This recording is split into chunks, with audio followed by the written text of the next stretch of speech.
Welcome back to week number 2 of the Scribe versus the author.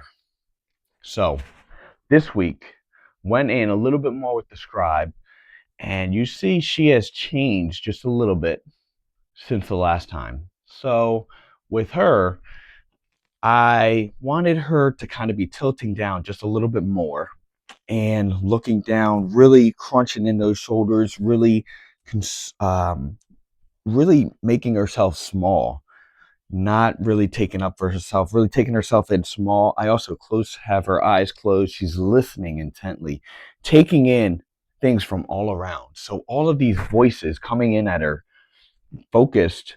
Um, However, I did have a slight tilt to her head. So what I kind of got from this is that slight tilt to the head. I don't know if you guys do this, but when I focus and I listen, sometimes I close my eyes just because there's too much information and too much energy going to your eyes to take everything in. And it closes that off to let you listen a little bit better.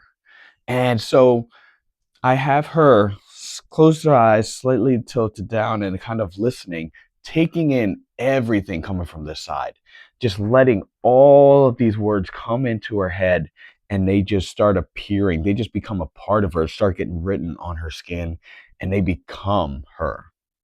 All of these words start defining her. Now, the author is a little bit more alive, a little bit more herself, unique, special.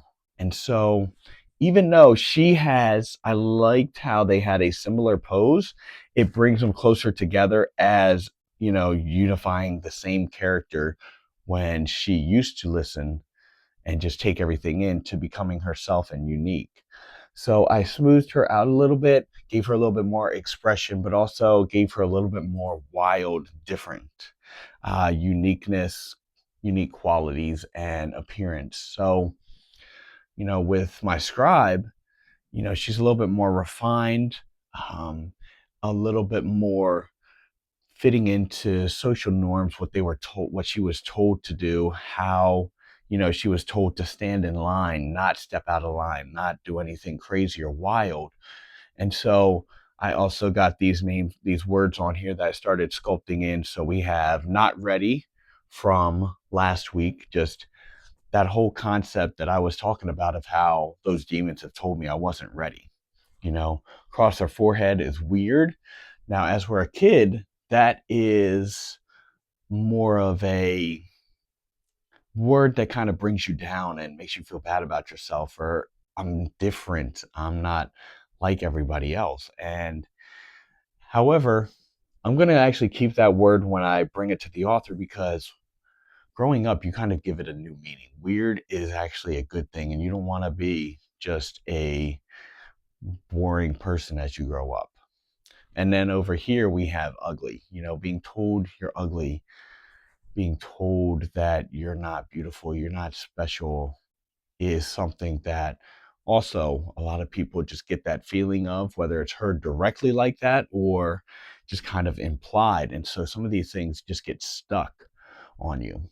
And what I actually talked about this week is sometimes as you're going through and creating your own pieces, as you're creating and thinking about the words that were told to you, that were ingrained to you at a young age, that you just kind of adopted some of those beliefs. And it's just like, I don't know if that's my belief or if somebody just told me that and it just became my belief because I was forced into this. And so I want you guys to think about some of those words and also consider what are some of the words that your friends around you are saying about themselves? And that you are the person that jump on right away and just shut it down, When they say, I'm not looking good. I look a mess today, or, I just keep messing up, or anything along the lines of that. And you're the first one to pick them up and say, you know what? No, you're not. You're doing amazing. You look amazing. And I love what you're able to do with yourself. I love that outfit on you, something like that. But yet, you're also that first person that when you're alone and you're looking in the mirror, you see those same words about yourself. And a lot of times it's even worse than than what you hear out there.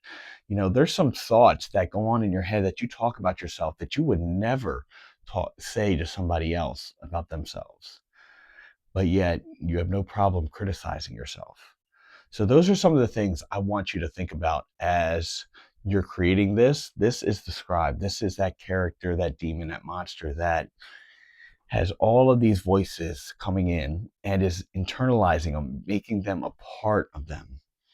And then next week, we're going to go a little bit deeper into the author. We're going to rewrite those words. We're going to rewrite the meaning, and we're going to start coming up with our own beliefs. And we're going to go a little bit deeper into how she is coachable. She is that person that still listens, still takes everything in, but she keeps what makes sense and she discards the rest. She takes everything that comes at her and reframes it, makes it her own so that she's her own unique person. However, she's also still in a place of learning and still in a place of growing. So this is the scribe versus the author. Also, another note on texture and things like that, I found a few spots that I really liked, and I thought, what if the scribe, I go with a little bit more rough? I still have to refine her some, but finding that level of roughness to where she's still pliable and she isn't completely solid, finished, grown, to where because she's so soft, because she's so unfinished, these outside forces can press these words and ingrain these words into her so easily. Whereas this one, it's a little bit more refined. She's still not quite finished, but that's because she's still growing. She's still learning. However, she is a little bit more smoothed out just because she has figured herself out and became her own person and has grown up into that. So hopefully you guys have enjoyed this week. We have brought the scribe to life a little bit more this week. Next week, we are going to go into the author. We're going to change some of these words, change the meanings, also go in and work a little bit more on the hair, as well as going in and doing these ears and just kind of bringing these sculptures to life and finishing them up a little bit more. So have an awesome week. Hope you guys enjoyed this. Go out there, create your own scribe, create your own author, and really dig into the meaning behind the two characters. What are some of those words, those beliefs that were given to you? What were some of them that you have created and have made a part of you? Following on the backbone of the personal Frankenstein, there's a lot of pieces that we added onto ourselves to help us learn, help us grow, that have now have healed and become ingrained in us. Same thing here. What are some of the beliefs and words that came in at you and you either kept and made your own or tweaked to kind of become a part of you? Or what are some of them that you threw away? Or what are some of them that you took, like weird, and gave new meaning and new life to?